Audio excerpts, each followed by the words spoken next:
आज व्यसनाचा अजगर हसत्या खेळत्या संसाराला गिळायला बसलेला आहे.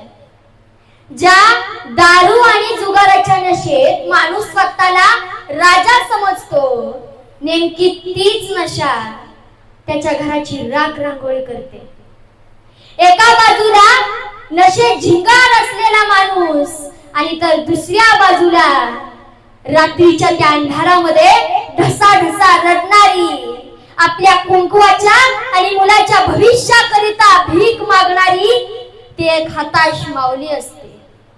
कष्टाने कमवलेली इब्रत, मुलांचं भविष्य आणि घराची अब्रू, हे सगळं काही त्या व्यसनात स्वाहा होतं. आज बाजारात कुणाच्या घरातल्या चुली विजतायत याच्याशी कुणालाच काहीच घेणं देणं नाहीये.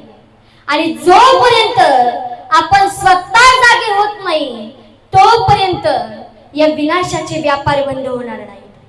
आणि माता भगिनींनो, जर डोळ्यातील अश्रू थांबवायचेच असतील तर रे माणसांनो, आजच या विनाशाच्या वाटेवरून मागे फिरा.